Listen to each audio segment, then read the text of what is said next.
In the smoky haze of the 1830s, Lancashire, where the air trembled with the roar of textile mills and the sky was streaked with coal dust, the town of Bolton buzzed with the clatter of looms and the coughs of its workers.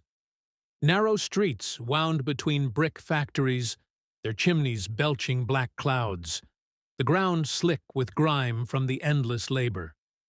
Among the mill hands was Mary Hargreaves, a 17-year-old with dark hair pinned under a threadbare cap and eyes that held a flicker of defiance beneath her weary gaze. Her father had died in a mill accident, her mother wasting away from consumption, leaving Mary to support her younger sister, 9-year-old Bess, who waited in a damp attic with a single candle for light. The mill was Mary's prison, its looms her chains, its shillings her only hope to keep Bess alive. Mary's days began before dawn, her hands raw from threading looms, her fingers bleeding as she worked the heavy machinery, the air thick with lint that coated her lungs. She wore a patched gray dress, its sleeves rolled up, her apron stained with oil, her frame slight from hunger, her strength drawn from the thought of Bess's smile. The mill was a brutal place, its floors slick with sweat, its walls echoing with the clank of metal and the shouts of overseers.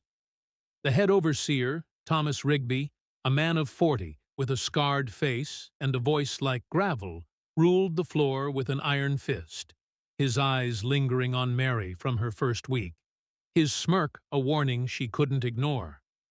The other workers, men and women alike, kept their heads down, their silence a survival tactic, their whispers a caution about Rigby's temper and his penchant for exploiting the young. The exploitation began with threats, Rigby cornering Mary by the looms, his breath hot as he demanded favors, his hand brushing her arm, her waist, her protests met with a sneer as he promised better shifts, or extra bread if she complied. Mary refused, her voice steady despite her trembling, her hands clenching as she pushed him away, her defiance a spark in the mill's gloom. His retaliation was swift, his words a growl as he cut her rations, her daily bread reduced to crumbs, her water a trickle in a cracked cup, her stomach a hollow ache that gnawed at her strength. He assigned her the heaviest looms, his cane striking her back when she faltered, her cries muffled by the machinery's roar, her arms bruised from his grip, her dark hair matted with sweat and dust. The other workers watched, their faces cold, their silence a betrayal as they feared Rigby's wrath, their eyes turning away as Mary endured. Weeks turned to months, and Mary's resolve was tested by Rigby's cruelty. He'd corner her in the mill's shadowy corners, his hands roaming where they shouldn't, her struggle a silent battle as she broke free, her body trembling as he laughed, his threats growing darker, promises to send Bess to the workhouse if she resisted. Mary hid her pain, her hands shaking as she worked, her mind racing with fear for her sister, her love for Bess a fire that kept her going, her defiance a fragile thread in the mill's din. One evening, as the mill's candles burned low and the workers thinned, Rigby's anger flared, his cane striking her ribs after she refused him again, her voice a desperate plea as she stumbled back, knocking over a lamp.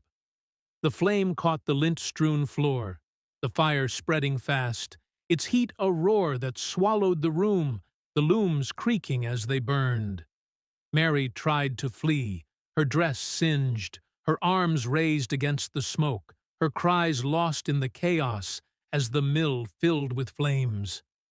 The other workers ran, their shouts a distant hum, but Mary's path was blocked, a fallen beam trapping her near the looms, her body weakening as the fire closed in. She thought of Bess, her sister's face a beacon in her mind, her heart heavy with the knowledge that she'd failed to return. The mill burned through the night, its skeleton a smoldering ruin by dawn, The workers finding Mary's charred remains among the ashes, her cap a melted relic beside her. Rigby escaped blame, his story a lie of an accident, but the workers whispered of her defiance, their voices a chorus of respect, as they spoke of the fire she'd sparked. In the weeks that followed, Bess was taken in by a neighbor, her survival a fragile hope, her tears a tribute to Mary's sacrifice.